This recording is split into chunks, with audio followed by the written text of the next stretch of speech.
אשרי כל משפחת ביתו, כל אחד הוא יבכו, מקובל את תפילתו לפני אלוקים. אשרי משפחת. Hier, je vous ai raconté une histoire que j'ai écoutée à Montréal.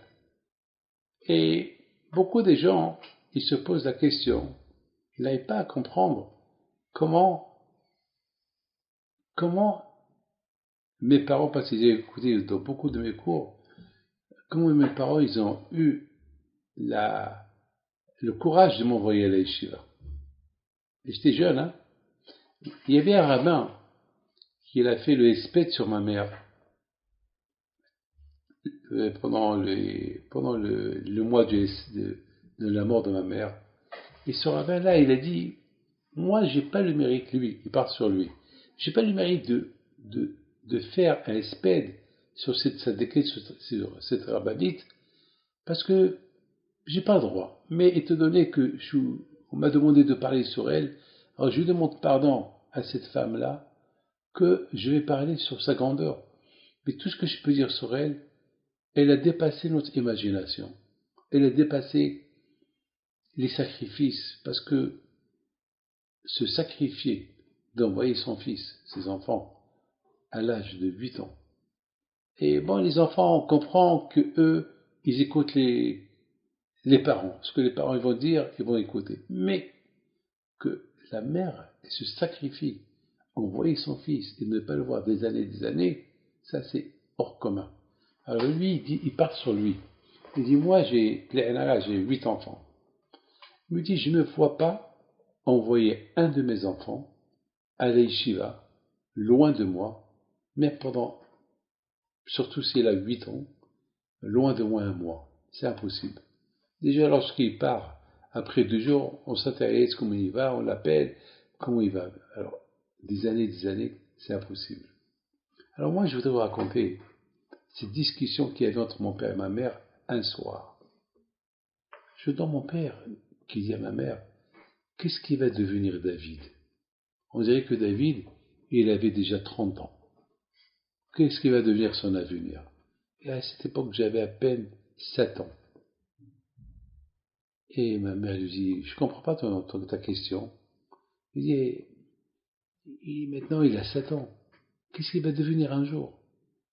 Alors elle lui répond, eh ben, il va être comme tout le monde. Comme tout le monde. Il va devenir ce que tout le monde est. Et mon père lui dit, oui, mais tout le monde, c'est pas tout le monde, David. Il faut qu'on l'envoie à la yeshiva. Il faut qu'il étudie la Torah. Alors elle lui dit, mais il va étudier la Torah ici à Essaouira. Il dit, mais tu vois pas qu'Essaouira commence à se vider, les yeux commencent à faire la Ilia, ils partent à Paris, il y a ceux qui partent au Canada, et un jour, d'après moi, ça va se vider Essaouira. Qu'est-ce qu'il va devenir? Et ma mère, elle lui dit, ah ben il va devenir ce que tout le monde va devenir. Il lui dit, non, pourquoi on ne l'envoie pas à la yeshiva en France? Mais tout d'abord, on va l'envoyer à El Jadida, à 200 km d'ici, pendant 1 an, et après on l'envoie en France. Ma mère a commencé à pleurer, et moi j'étais excité, j'étais pas bien. Je priais le bon Dieu que ça se termine avec une victoire de ma mère qui va dire non. Et je vois qu'à la fin, ma mère, elle a dit à mon père oui. La même semaine où on va à la yeshiva d'El Jadida, je venais à Sukkot, après je suis reparti, je revenais à Pessah, et après ils m'ont envoyé en France. Quelque temps plus tard, je dis à mon père, papa, j'étais âgé. Ça veut dire que j'ai pas vu mes parents des années. Mon père, peut-être 7 ans, je ne l'ai pas vu. Ma mère, je l'ai vu à peine une fois, pendant 7 ans, une fois ou 2 fois. C'est tout. Une fois, j'ai dit à mon père, papa, mais t'as été cruel. Tu étais trop dur avec moi. De m'envoyer comme ça les meilleurs moments de ma vie, j'étais loin de toi.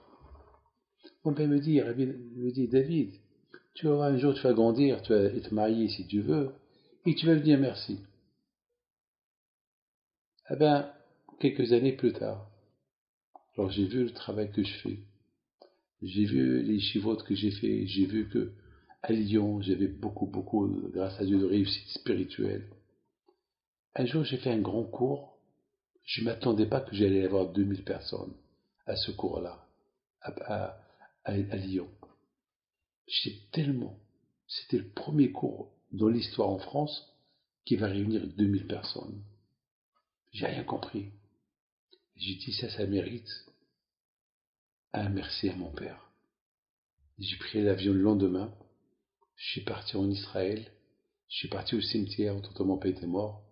J'ai dit, papa, une fois, je t'avais reproché pourquoi tu m'as envoyé à la yeshiva, pourquoi tu as fait ce sacrifice et tu m'as sacrifié. Ah bah papa, je te dis, ça valait la peine, merci. Mais pourquoi je vous raconte cette histoire? Parce que c'est important pour moi de vous dire que nous on a grandi dans la Emouna, et lorsqu'on grandit dans la Emouna en Dieu, automatiquement on écoute tout ce que les parents nous disent. Parce que nos parents c'était nos enseignants dans la Emouna en Dieu. Alors, automatiquement vous imaginez, aujourd'hui tu dis à un enfant, bien je vais t'envoyer quelque part, il te dira non. Aujourd'hui les enfants c'est eux qui commandent. C'est dur qu'on trouve un enfant qui dit oui à tout, à ses parents. C'est les enfants aujourd'hui qui commandent les parents. Mais nous, on a grandi d'une autre manière. On a grandi, déjà on n'était pas gâtés. On n'était pas gâtés. On n'a pas grandi dans le bonheur matériel total. Je me rappelle, mon père, une fois par semaine, il achète une petite bouteille de Pepsi Cola. Et on va la boire toute la semaine. Chaque jour, il nous donnait un peu. Chaque jour, il nous donne un peu une goutte. On dirait la ration, la guerre. La ration. Aujourd'hui, il y a des bouteilles de 2 litres de coca. Aujourd'hui, regardez, aujourd'hui, le bonheur où on vit aujourd'hui. Tu vas ouvrir une petite bouteille de Coca-Cola, Pepsi-Cola à table, mais ils vont te la jeter. C'est même pas assez pour un enfant.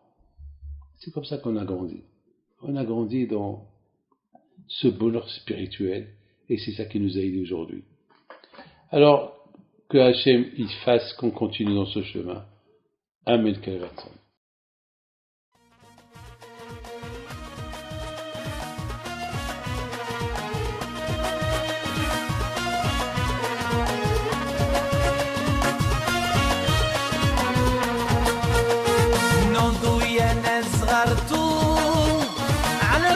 حي بينتو وقف لنا زي خو